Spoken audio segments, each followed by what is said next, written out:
মার্কিন যুক্তরাষ্ট্র মানে তাদের ডিপ স্টেট এবং ইউরোপের বেশ কিছু ইয়ে থেকে আওয়ামী লীগকে একটা এই নির্বাচনের আগে থেকে একটা প্রস্তাব করা হচ্ছিল, যখন আওয়ামী লীগ মানে অন্তর্ভুক্তিমূলক নির্বাচন এবং তাদেরকে নির্বাচনে অংশ নিতে সুযোগ দেওয়ার কথা বলছিল, তখন এরকম একটা বিষয়ে তাদেরকে বলা হয়েছিল যে শেখ হাসিনা পদ থেকে সরে যাবেন, শেখ পরিবারের কেউ নেতৃত্বে থাকবে না, এমনকি একজন নেতার নামও বলে দেওয়া হয় যে অমুক ব্যক্তি তিনি সভাপতি হবেন দলের, এই ধরনের কথাবার্তা। আমার ধারণা এইরকম একটা পরিস্থিতি থেকে জয় সেই কথাটি বলেছিলেন বলে আমার মনে হয়। কিন্তু আমি সেখানে একটা প্রশ্ন রেখেছিলাম যে জয় এই কথাটা তার মায়ের সঙ্গে আলোচনা করে করেছেন কিনা এবং তার মায়ের এই কথাতে সায় আছে কিনা, এটা নিয়ে আমার সংশয় আছে।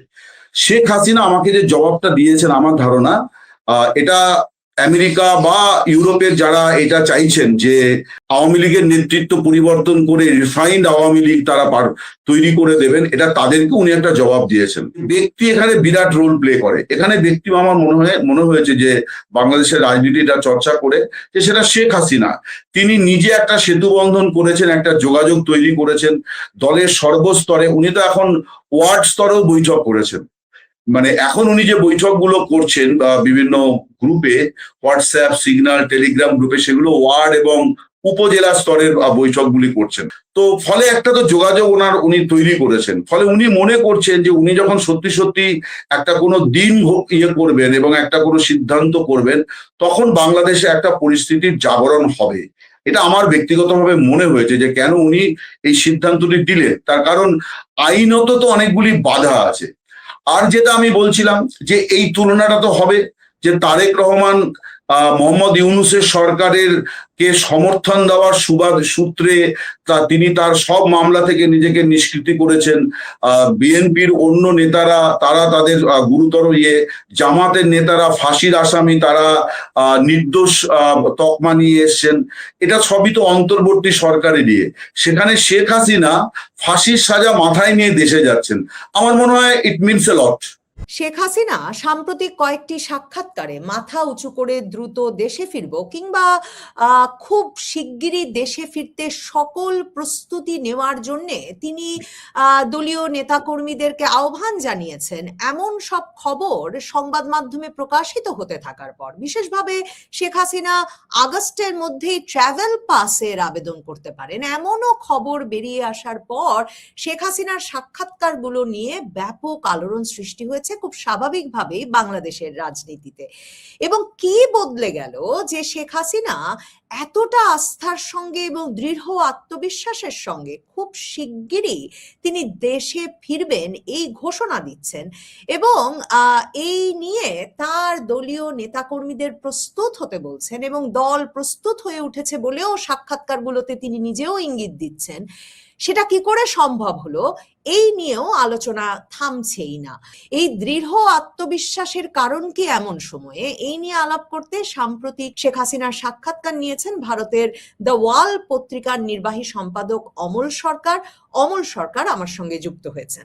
অমল সরকার, আপনাকে স্বাগত জানাই। অমল সরকার, কি পাল্টে গেল? মানে আপনি তো এর আগেও শেখ হাসিনার সাক্ষাৎকার নিয়েছেন এবং শেখ হাসিনা কিন্তু এর আগে কোনো সাক্ষাৎকারে এতটা দৃঢ় আত্মবিশ্বাসের সঙ্গে তিনি শিগগিরই দেশে ফিরবেন কিংবা আনন্দবাজারকে যে বলেছেন মাথা উঁচু করে দ্রুত দেশে ফিরবেন, কিংবা বাংলাদেশের পত্রিকায় খবর এসেছে তিনি দলীয় ফোরামে বলছেন যে তিনি দ্রুত দেশে ফিরবেন এবং দল যাতে তাকে সেখানে স্বাগত জানানোর প্রস্তুতি গ্রহণ করে। তো এই সব বদলে গেল কি করে? মানে শেখ হাসিনা এই সময়টাকেই এর উপযুক্ত সময় হিসেবে নির্ধারণ করলেন কেন? দেখুন, আমার যেটা মনে হয়েছে প্রথমত হচ্ছে যে 17ই মে উনি ওনার যে প্রত্যাবর্তন দিবস, যেটা 1981, যেটা আওয়ামী লীগ তার দলীয় কর্মসূচি হিসেবে প্রত্যেক বছরই পালন করে, এবছর সেই দলীয় মানে ভার্চুয়াল বৈঠকে তিনি ভাষণটি এই দিয়ে শেষ করেছিলেন যে আমি দেশে ফিরে যাব, আমি বলছি যে আমার জন্য ফাঁসির মঞ্চ প্রস্তুত করুন, আমাকে আমি গিয়ে পৌঁছলে আমাকে কোন জেলে রাখবেন সেটা ঠিক করুন, আমার পাসপোর্ট আমাকে ফিরিয়ে দিন এবং আমাকে যে বিমান পৌঁছে দিয়ে গিয়েছিল সেই বিমান পাঠান, আমি ফিরে যাব। এখন এইটা হচ্ছে যে উনি এখানে একটা মেসেজ হচ্ছে যে উনি আসেননি, ওনাকে এখানে পৌঁছে দিয়ে যাওয়া হয়েছিল। ফলে উনি তারেক রহমানের সরকারকে বলছেন যে এখন একটি বিমান পাঠিয়ে আমাকে ফিরিয়ে নিয়ে যাওয়া হোক, কারণ একটি বিমান তো আমাকে এখানে পৌঁছে দিয়ে গেছে। ফলে ওনাকে পলাতক আসামি বলা যাবে না। এবার ওনার বিচার হয়েছে, ফলে উনি বিচার ফেস করবেন। এইটা উনি কেন বলেছেন, দু তিনটি কারণ আছে বলে আমার মনে হয়। দেখুন, বাংলাদেশের রাজনীতিতে প্রত্যাবর্তন ব্যাপারটা যেমন দায়মুক্তি একটা খুব আলোচিত শব্দ, প্রত্যাবর্তন একটি আলোচিত শব্দ, শেখ হাসিনার ক্ষেত্রে প্রাণনাশও একটি আলোচিত শব্দ। উনি নিজেই বলেন যে ওনার 19 বার প্রাণনাশের চেষ্টা হয়েছে। ওনার জীবনে ইতিমধ্যে দুটি প্রত্যাবর্তন হয়েছে, 81 সালটা তো আমরা জানি, এবং এই সাক্ষাৎকারে উনি তিনটি প্রত্যাবর্তনের প্রেক্ষাপট এবং উদ্দেশ্য ব্যাখ্যা করেছেন। দ্বিতীয়টি আমরা জানি 2007-এ যখন সমস্ত এয়ারলাইন্সকে তৎকালীন তত্ত্বাবধায়ক সরকার বলেছিল যে শেখ হাসিনাকে যেন বিমানে উঠতে না দেওয়া হয়, তখন গণ আন্দোলনের চাপে ফাইনালি কিন্তু সিদ্ধান্তটা মানে প্রত্যাহার করা হয়। উনি ফিরে আসেন, উনি ফিরেছেন সেবার 7ই মে, আর জুলাই মাসে ওনাকে কারাগারে পাঠানো হয়, 11 মাস জেলে ছিলেন। তারপরে 2008-এ নির্বাচনে আওয়ামী লীগ ক্ষমতায় ফেরে এবং ওই 2009-এর জানুয়ারির গোড়ায় সরকার হয়। তো এবারে উনি যে দুটো জিনিস আছে এখানে, সেটা হচ্ছে যে প্রত্যাবর্তন তারেক রহমানেরও হয়েছে। তিনি 17 বছর রাজনৈতিক নির্বাসনে ছিলেন, কিন্তু তিনি দেশে ফিরলেন কোনো সাজা মাথায় নিয়ে নয়। তিনি কোনো আদালতে গেলেন না, তিনি কোনো কোথাও তাকে সওয়াল করতে হলো না। বাংলাদেশের আদালতে কিন্তু ভার্চুয়ালি মানে সওয়াল করা যায়। তার আইনজীবীরা কি সওয়াল করলো, সেখানে আসামিকে উপস্থিত করা যদি আদালত চাইতো করতেই পারতো, কিন্তু ইউনূস সরকার সেই চাপটি তারেক রহমানের ওপর এই প্রিকন্ডিশন রাখেনি যে আপনাকে লন্ডন থেকে হলেও আপনাকে সংযুক্ত হতে হবে। ওনার বিরুদ্ধে যাবজ্জীবন কারাদণ্ডের মামলা ছিল। উনি আরো যা মামলা, দুর্নীতির মামলা, এগুলি সত্যি কি মিথ্যে এই বিতর্কে আমি যাচ্ছি না, মামলা ছিল। এখন সেই মামলাগুলো প্রত্যাহার হওয়ার পরে উনি পূর্ণ নিরাপত্তা নিয়ে দেশে ফিরেছেন। শেখ হাসিনা বার্তা দিচ্ছেন যে আমি সাজা মাথায় নিয়ে যাব, আমি বাংলাদেশের ভূমিতে দাঁড়িয়ে বিচার ফেস করব। এইটা পলিটিক্সে এগুলির অত্যন্ত গুরুত্ব আছে, এগুলোকে বলে সাহসী সিদ্ধান্ত। এটা সম্ভব কি অসম্ভব এটা বড় বিচার্য নয়। এই সিদ্ধান্তটা ঘোষণা করাটার মধ্যে যে সাহস আছে, যে বাস্তব আছে, রাজনৈতিক প্রজ্ঞা আছে, দূরদর্শিতা আছে, এটা একটা বিরাট ব্যাপার। এটা গেল 1 নম্বর। 2 নম্বর হচ্ছে, আমার মনে হয় আমি যেটা আওয়ামী লীগ সম্পর্কে যেটুকু যা জানি, এবং আমি আমার জানাটাকে আমি যথেষ্ট শ্রদ্ধা করি এই জন্যে যে আমি আওয়ামী লীগের কাছ থেকে জানি না, আমি বাংলাদেশের সাধারণ নাগরিকের কাছ থেকে জানি। তাতে আমি জানি বাংলাদেশের আওয়ামী লীগ যথেষ্ট ভালো পজিশনে আছে। বিশেষ করে যদি সমর্থনের প্রশ্ন বলা হয় তাহলে আছে।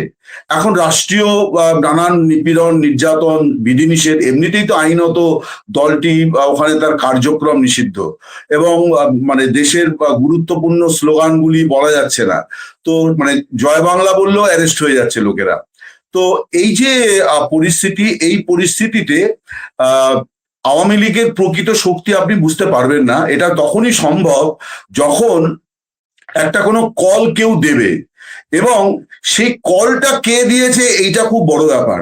বাংলাদেশে আমি যখন ভোটের সময় গিয়েছিলাম তখনও আমি কোনো আওয়ামী লীগের নেতার সঙ্গে আমার কথা হয়নি, আমি কারোর সঙ্গে, কিন্তু আমি কমন পিপলের সঙ্গে কথা বলে দেখেছিলাম যে মানুষ কিন্তু আছে, এবং তারা তাদের মধ্যে এক প্রকার মানুষ যেমন আছে যে ঘৃণা প্রকাশ করে, আবার একটা বড় অংশের মানুষের মধ্যে আমি অনুশোচনা দেখেছি।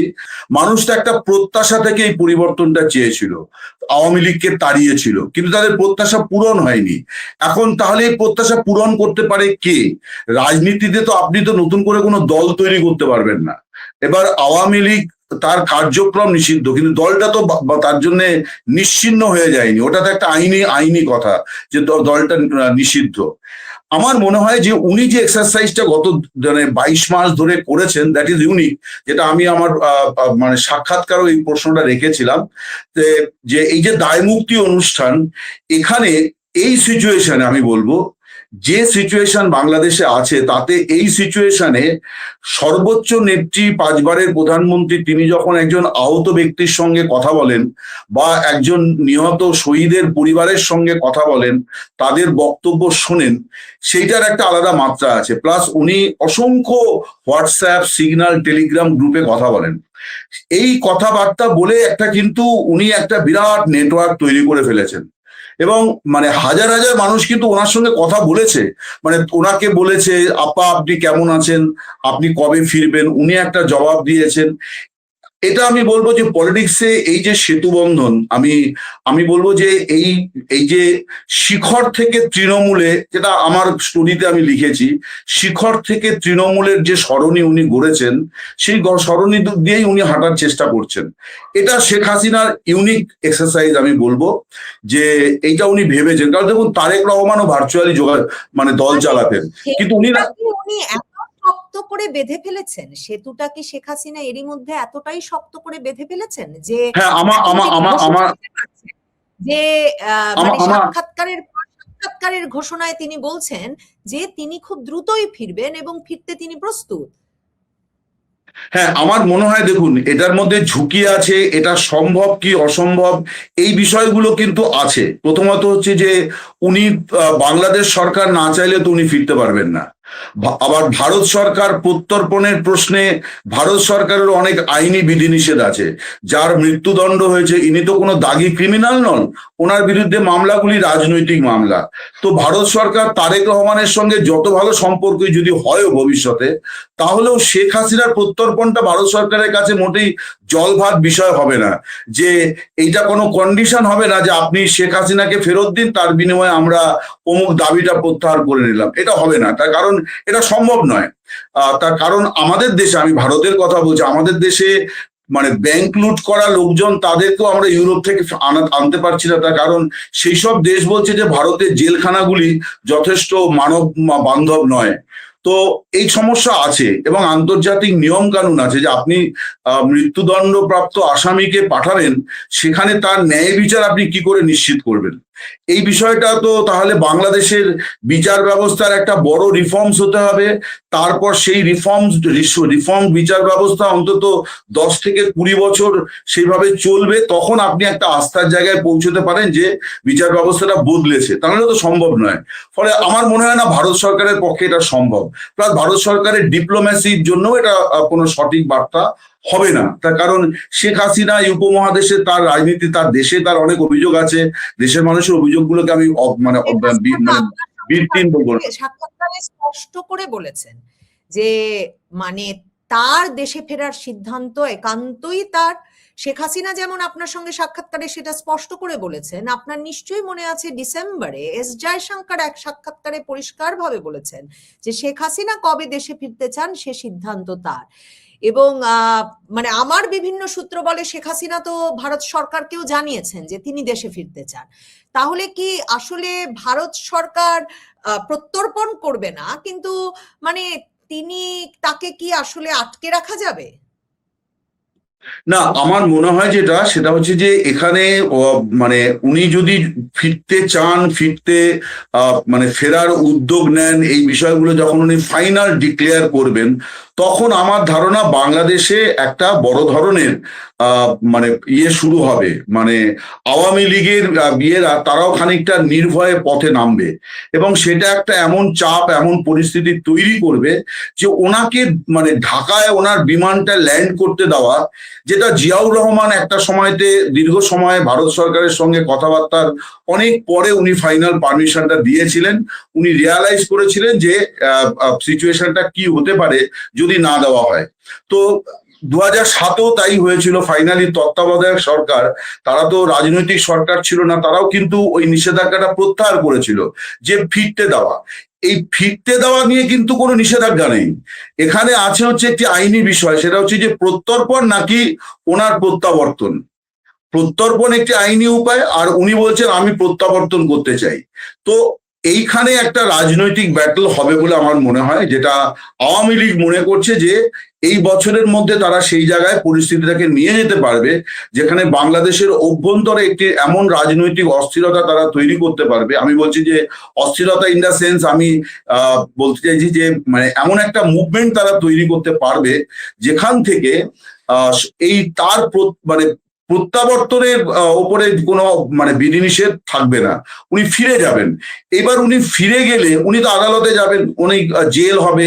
এবার সেই জেলটা সরকারি জেল হবে নাকি কোনো অতিথিশালায় রাখা হবে, বা পরবর্তীকালে উনি যদি মানে কোনো অসুখ বিসুখের ইয়ে হয় তাহলে খালেদা জিয়ার মতো তিনিও বাড়িতে থাকবেন কিনা, সেটা একটা লম্বা প্রসেস। আমার মনে হয় শেখ হাসিনা যে সিদ্ধান্তটা করেছেন টু সেভ হার পার্টি, তার কারণ ওনার তো অনেক বয়স হয়েছে, ওনার অনেক বয়স হয়েছে, 78, 79 ওনার বয়স। এখন যত বিলম্ব হবে তত কি হবে, পার্টির মধ্যে এই যে চ্যালেঞ্জ নেওয়ার বিষয়টা, এটার মধ্যে একটা স্থবিরতা চলে আসবে এবং দলটাকে ভাঙানোর চেষ্টা হবে। অলরেডি কিছু কিছু এরকম হয়েছে যে বিএনপি, জামাত তারা নানানভাবে প্রভাব তৈরি করছে, কারণ আওয়ামী লীগ তো একটা বড় পলিটিক্যাল ফোর্স, এটা নিয়ে তো কোনো সন্দেহ নেই। তার অত পার্সেন্ট ভোট আছে এবং প্রচুর মানুষ ওই দলের ইডিওলজির ওপর তাদের একটা আস্থা ভরসা আছে। এখন এইটা আপনি যত বিলম্বিত হবে, এটা মানে এটা দুর্ভাগ্য বলা যেতে পারে, আবার এটাকে আরেকদিকে বলা যায় যে এইসব দলের এটাই সৌভাগ্য যে ব্যক্তি এখানে বিরাট রোল প্লে করে। এখানে ব্যক্তি আমার মনে হয়েছে যে বাংলাদেশের রাজনীতিটা চর্চা করে, যে সেটা শেখ হাসিনা। তিনি নিজে একটা সেতু বন্ধন করেছেন, একটা যোগাযোগ তৈরি করেছেন দলের সর্বস্তরে। উনি তো এখন ওয়ার্ড স্তরেও বৈঠক করেছেন, মানে এখন উনি যে বৈঠকগুলো করছেন বিভিন্ন গ্রুপে, হোয়াটসঅ্যাপ, সিগন্যাল, টেলিগ্রাম গ্রুপে, সেগুলো ওয়ার্ড এবং উপজেলা স্তরের বৈঠকগুলি করছেন। আপনি ভালো জানবেন যে এগুলো ঠিক কোন স্তরের, মানে ওই স্তরের নেত্রীর উনি কিন্তু সেটা করছেন। তো ফলে একটা তো যোগাযোগ উনি তৈরি করেছেন। ফলে উনি মনে করছেন যে উনি যখন সত্যি সত্যি একটা কোনো দিন ইয়ে করবেন এবং একটা কোনো সিদ্ধান্ত করবেন, তখন বাংলাদেশে একটা পরিস্থিতির জাগরণ হবে। এটা আমার ব্যক্তিগতভাবে মনে হয়েছে যে কেন উনি এই সিদ্ধান্তটি দিলেন, তার কারণ আইনত তো অনেকগুলি বাধা আছে। আর যেটা আমি বলছিলাম যে এই তুলনাটা তো হবে যে তারেক রহমান মোহাম্মদ ইউনূসের সরকারের কে সমর্থন দেওয়ার সূত্রে তিনি তার সব মামলা থেকে নিজেকে নিষ্কৃতি করেছেন। বিএনপির অন্য নেতারা তারা তাদের গুরুতর জামাতের নেতারা ফাঁসির আসামি, তারা নির্দোষ তকমা নিয়ে এসছেন। এটা সবই তো অন্তর্বর্তী সরকারে নিয়ে, সেখানে শেখ হাসিনা ফাঁসির সাজা মাথায় নিয়ে দেশে যাচ্ছেন। আমার মনে হয় it means a lot, it means a লট। এইটা এই যে আপনি বললেন শেখ হাসিনার বয়স হয়ে গেছে, আপনার সাক্ষাৎকারটাতে সবচেয়ে বিস্ফোরক প্রশ্ন আমার কাছে মনে হয়েছে যে শেখ হাসিনা পুত্র সজীব ওয়াজেদ জয় আল জাজিরার সঙ্গে সাক্ষাৎকারে যে বলে বসলেন যে আমার মার বয়স হয়ে গেছে, তিনি দেশে ফিরলেও হয়তো আর রাজনীতিতে ফিরবেন না, এবং বাংলাদেশে যেহেতু ওই যে সেই -2 সময় থেকে যে এক রকমের একটা আওয়াজ তোলেন যারা, যে আপনিও একটু আগে দুর্ভাগ্যজনক শব্দটা ব্যবহার করেছেন যে শেখ হাসিনাকে নেতৃত্ব থেকে সরাতে হবে, এই যারা বলেন তারাও কিন্তু এটা নিয়মিত লিখছেন যে উনার বয়স হয়ে গেছে, তরুণ নেতৃত্ব কই, তরুণ নেতৃত্ব কই। তো এমন অবস্থায় আপনি সরাসরি জিজ্ঞেস করেছেন যে সজীব ওয়াজেদ জয় যে বলেছেন, তিনি আসলে মনে করেন কিনা যে এখনই নেতৃত্বে পরিবর্তন আনা, বা শেখ হাসিনা ছাড়া আওয়ামী লীগের বিষয়টা নিয়ে তিনি কি ভাবছেন। শেখ হাসিনা তো স্পষ্ট করে দিয়েছেন এই দুর্দিনে তিনি দলের নেতাকর্মীদের ছেড়ে যাবেন না, তিনি দেশে ফেরাবেন। শুধু নয়, আপনার সাক্ষাৎকারে তিনি বলছেন তিনি দেশে আওয়ামী লীগকে ফেরাবেন, আওয়ামী লীগে যোগ্য তরুণ নেতৃত্ব প্রতিষ্ঠা করবেন, এবং এক পর্যায়ে সাক্ষাৎকারে, লম্বা সাক্ষাৎকার নিয়েছেন 4 কিস্তির, তিনি বলেছেন যে তিনি তরুণ নেতৃত্ব চিহ্নিতও করে ফেলতে পেরেছেন। তার মানে শেখ হাসিনা সাংগঠনিক কাজটাকে এতটা গুছিয়ে এনেছেন। আমার কিন্তু মনে হয় যে মানে আমি কোয়ান্টিফাই করতে পারবো না, কিন্তু আমি এটা আমার নিজেরই আমার ধারণা। উনি সাক্ষাৎকারে সেটা বলেওছেন। আমি ওনাকে জিজ্ঞাসা করেছিলাম যে আপনি 45 বছর ধরে একটা দলের সভানেত্রী, আপনি 5 বারের সাবেক প্রধানমন্ত্রী, 2 বারের বিরোধী নেত্রী, আপনি দিল্লিতে যে জীবনটা আপনার কাটছে এটার সঙ্গে আপনি কিভাবে মানিয়ে নিয়েছেন। উনি একটা কথা বলেছেন, এটা আমি নিজে আগে থেকেও জানতাম, আমি আমার কয়েকটি ভিডিওতে এবং লেখাতে সেটা বলেওছি, যে ওনার প্রধানমন্ত্রীর সময়ের তুলনায় ওনার এখন ব্যস্ততা অনেক বেশি। অনেক বেশি, কারণ উনি সারাদিন ধরে এই ভার্চুয়াল মাধ্যমে উনি কথা বলে যান, মিটিং করেন, নানান প্রশ্নের জবাব দেন, পরামর্শ দেন, ওনার একটা তীব্র ব্যস্ততা আছে। আমার মনে হয় যে এই যে নেটওয়ার্কিংটা উনি করেছেন, এটাকে ওইভাবে কোয়ান্টিফাই করা যাবে না, কিন্তু এটা একটা বড় ধরনের যোগাযোগ উনি তৈরি করেছেন, যেটা রাজনীতিতে বিরল। আমি বলবো যে উপমহাদেশে আমি অন্তত জানি না। দেখুন, তারেক রহমানও কিন্তু ভার্চুয়ালি যোগাযোগ করতেন, কিন্তু উনি তো ভার্চুয়ালি জনসভা করতেন, বিগ স্ক্রিনে ওনার বক্তৃতাটা বিএনপি নেতা কর্মীরা শুনতেন। কিন্তু যেটাকে বলা হয় ইন্টারঅ্যাকশন, মানে তোমার কথা আমি শুনছি, তোমার সঙ্গে আমার কমিউনিকেশন, আমরা যেটাকে বলি কমিউনিকেশনের ইয়েতে, তো এই যে সরাসরি এটার তো একটা আলাদা মূল্য আছে ডেফিনেটলি। উনি সেটা করেছেন বলে আমার মনে হয় যে সেই জায়গাতে উনি খানিকটা কনফিডেন্ট। আরেকটা বিষয় হচ্ছে যে উনি, এইটা তো ঠিক কথাই যে উনি এই কথা বলেছেন যে আমি এই পরিস্থিতিতে কি করে ফেলে চলে যাব। আমার কাছে যেটা খবর, যে এটাও ওনার এই জবাবটাও কিন্তু খুব জোরালো নানান মহলের জন্য। সেটি হচ্ছে মার্কিন যুক্তরাষ্ট্র, মানে তাদের ডিপ স্টেট এবং ইউরোপের বেশ কিছু ইয়ে থেকে আওয়ামী লীগকে একটা এই নির্বাচনের আগে থেকে একটা প্রস্তাব করা হচ্ছিল, যখন আওয়ামী লীগ মানে অন্তর্ভুক্তিমূলক নির্বাচন এবং তাদেরকে নির্বাচনে অংশ নিতে সুযোগ দেওয়ার কথা বলছিল, তখন এরকম একটা বিষয়ে তাদেরকে বলা হয়েছিল যে শেখ হাসিনা পদ থেকে সরে যাবেন, শেখ পরিবারের কেউ নেতৃত্বে থাকবে না, এমনকি একজন নেতার নামও বলে দেওয়া হয় যে অমুক ব্যক্তি তিনি সভাপতি হবেন দলের, এই ধরনের কথাবার্তা। আমার ধারণা এইরকম একটা পরিস্থিতি থেকে জয় সেই কথাটি বলেছিলেন বলে আমার মনে হয়। কিন্তু আমি সেখানে একটা প্রশ্ন রেখেছিলাম যে জয় এই কথাটা তার মায়ের সঙ্গে আলোচনা করে করেছেন কিনা, এবং তার মায়ের এই কথাতে সায় আছে কিনা, এটা নিয়ে আমার সংশয় আছে। শেখ হাসিনা আমাকে যে জবাবটা দিয়েছেন, আমার ধারণা এটা আমেরিকা বা ইউরোপের যারা এটা চাইছেন যে আওয়ামী লীগের নেতৃত্ব পরিবর্তন করে রিফাইন্ড আওয়ামী লীগ তারা তৈরি করে দেবেন, এটা তাদেরকে উনি একটা জবাব দিয়েছেন। আমি একটা ভিডিও ওনার এই সাক্ষাৎকারের আগে করেছিলাম যে এই ধরনের সিদ্ধান্ত, এই যে একটা বিদেশি শক্তি বলে দেবে যে কোন পার্টিতে কে নেতা হবে, এটাও কিন্তু এক ধরনের সার্বভৌমত্বকে মানে আঘাত করা, অখণ্ডতাকে আঘাত করা। এই ধরনের সিদ্ধান্তকে সব রাজনৈতিক দলেরই প্রত্যাখ্যান করা উচিত। শেখ হাসিনা এখানে যে কথাটি বলেছেন যে যারা গোটা বিশ্বের গণতন্ত্রের মুরব্বী, তারা আরেকটি দেশে কে নেতা হবে, কে দল চালাবে, এটাকে উনি বলেছেন নয়া উপনিবেশবাদ। এই রাজনৈতিক শব্দটি উনি বলেছেন যে এটা নয়া উপনিবেশবাদ, অর্থাৎ রাজনৈতিক নেতৃত্বে কার হাতে থাকবে একটা দেশের, সেটা আরেকটা দেশের কতিপয় ব্যক্তি ঠিক করে দিচ্ছেন। তো আমার মনে হয় যে এই যে ওনার দেশে ফেরার সিদ্ধান্ত, ওনার এই পদে থাকার সিদ্ধান্ত, এটা একটা জবাব বলে আমার মনে হয়। এটা অবশ্যই এটা একটা জবাব। আরেকটা এখানে একটা বাস্তবতাও আছে, সেই বাস্তবতাটা হচ্ছে যে এটা আমরা ভালো মন্দ এটা নিয়ে বিতর্ক আছে, ভারতে তো খুবই আছে পরিবারবাদ, পরিবারতন্ত্র, কিন্তু এটা ঘটনা যে আমাদের এই উপমহাদেশের বাস্তবতায় আপনি যদি ভারতে দেখেন, এটা বাংলাদেশের থেকেও বেশি আছে। সেটা হচ্ছে যে কংগ্রেসের মানে গান্ধী পরিবারের কথা তো আমরা জানি, মমতা ব্যানার্জির দলটাও তাই, আপনি সমাজবাদী পার্টি দেখবেন ওখানেও তাই, আপনি ডিএমকে দেখবেন ওখানেও তাই, লালু প্রসাদের পার্টিও তাই। এমনকি নরেন্দ্র মোদী যাকে সার্টিফিকেট দিতেন যে ইনি পরিবারবাদী নন, নীতিশ কুমার, সেই তিনি মুখ্যমন্ত্রী ছাড়ার সময় সাক্ষাৎকারগুলোতে শেখ হাসিনা বারবারই পরিষ্কার করেছেন যে আওয়ামী লীগ কোনো বিশেষ পরিবারের দল নয়, কাজেই তরুণ নেতৃত্ব বা নতুন নেতৃত্ব আসলে গণতান্ত্রিক ভাবেই শেষ পর্যন্ত নির্বাচিত হবেন। কিন্তু অমল সরকার, আপনার দীর্ঘ সাংবাদিকতার অভিজ্ঞতায় আপনি কি, মানে আপনি প্রশ্নটা করেছেন শেখ হাসিনাকে, মানে এই যে আমেরিকা ইউরোপ চাইছিল যে শেখ হাসিনা বিহীন আওয়ামী লীগ, সেই প্রশ্ন করেছেন, যেমন তেমনি ভারত উনাকে এখন সমর্থন দিচ্ছে কিনা দেশে ফিরে যাওয়ার বিষয়ে, সেজন্য বলছেন কিনা সে প্রশ্নও করেছেন। ভারত, মার্কিন যুক্তরাষ্ট্র, পশ্চিমা বিশ্ব, মানে পৃথিবীর শক্তিশালী পক্ষগুলোর সমর্থন ছাড়া আসলে শেখ হাসিনা এমন একটা ঘোষণা দিতে পারতেন কিনা? হাওয়া কি কিছুটা বদলে গেছে? আপনার কি মনে হয়? যদিও শেখ হাসিনা মনে করিয়েছেন 1971-ই হতো না যদি ওদের কথায় সবকিছু মানে না, আমার মনে হয়, দেখুন, চলতো।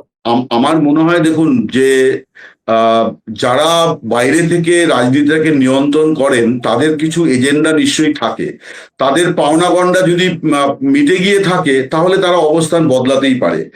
ভারতের সঙ্গে আমেরিকার এখনো পর্যন্ত বেশ কিছু জায়গাতে সমস্যা আছে, আমাদের এখনো বাণিজ্যের বোঝাপড়াটি হয়নি।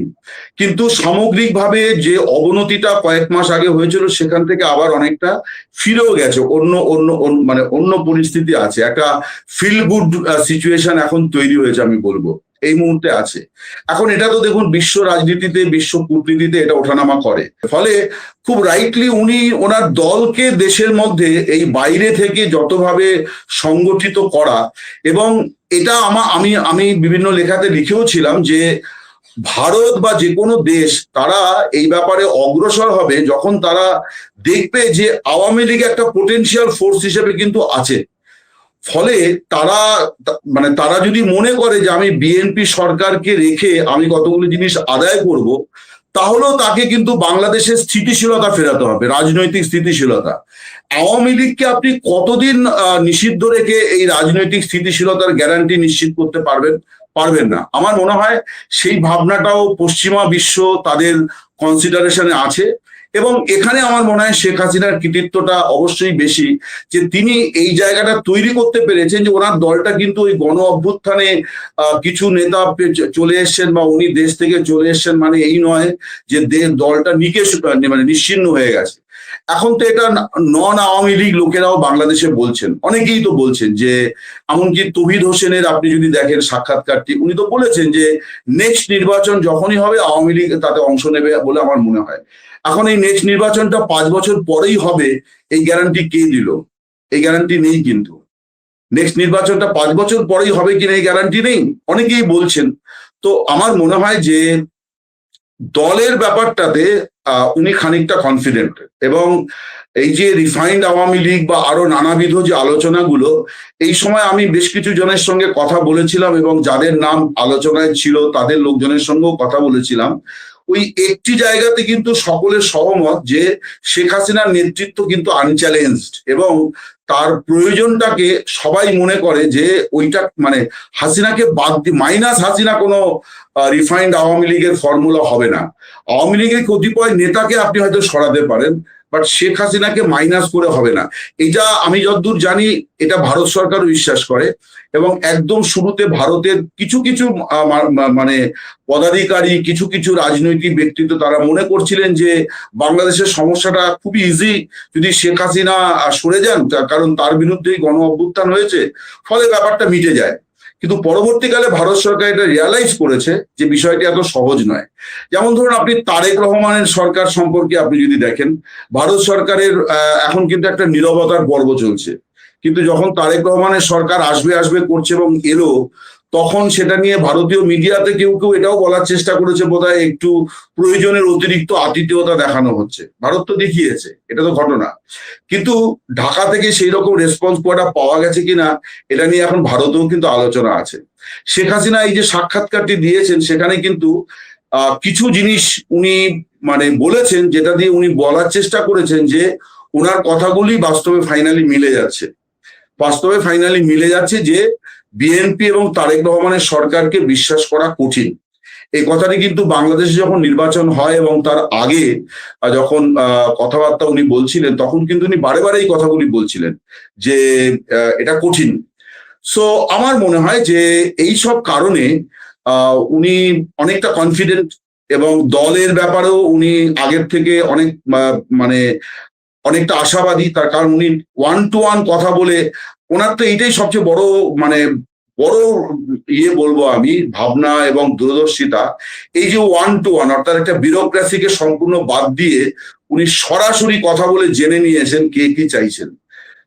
এইটা তো মানে আমি বলবো যে একটা প্রতিকূল পরিস্থিতিকে মানে একটা অন্য ধরনের অপরচুনিটিতে উনি কনভার্ট করে দিয়েছেন।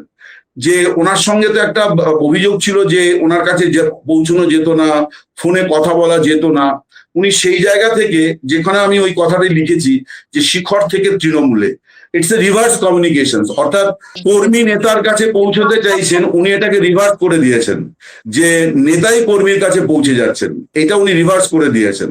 আমি অনেকগুলো ঘটনা জানি যে অনেকজনকে উনি মাঝরাতে ফোন করেছেন কোনো একটা ঘটনা শুনে, আর তিনি জানতেন না, তিনি শুনে বলছেন যে আপা আমি জেনে আপনাকে জানাচ্ছি, বলে যে হ্যাঁ একটু খোঁজ নাও তো, আমার কাছে এরকম একটা খবর এসছে যে অমুককে নাকি তুলে নিয়ে গেছে।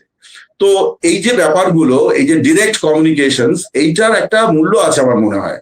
এখন দেখা যাক সেটা ফাইনালি কতটা কাজে দেয়, কারণ বিএনপি বা সরকার বা জামায়াতে ইসলামী তারা তো বসে থাকবে না। অতীতের তুলনায় আজকের বাংলাদেশের আওয়ামী লীগের জন্য ব্যাপারটা অনেক বেশি চ্যালেঞ্জিং ও প্রতিকূল। তখন 81 সালে জামাত এতটা শক্তিশালী ছিল না, বরং খানিকটা কোণঠাসাই ছিল, কারণ সদ্য তখন যা মানে 6 বছর হয়েছে দেশ স্বাধীন হয়েছে। এখন জামাতের 70-71 জন এমপি আছে, তাদের অনেক শক্তি আছে, নতুন একটি দল তৈরি হয়েছে, পরিস্থিতিটা অনেক জটিল, বিএনপি বড় পার্টি এইসব আছে, বৈদেশিক মানে হস্তক্ষেপ আছে, কিন্তু সব মিলে আমি বলবো যে উনি একটা কিন্তু অনুকূল পরিস্থিতি তৈরি করতে পেরেছেন বলে আমার মনে হয়েছে। অসংখ্য ধন্যবাদ অমল সরকার, ধন্যবাদ দর্শক যারা এতক্ষণ সঙ্গে ছিলেন।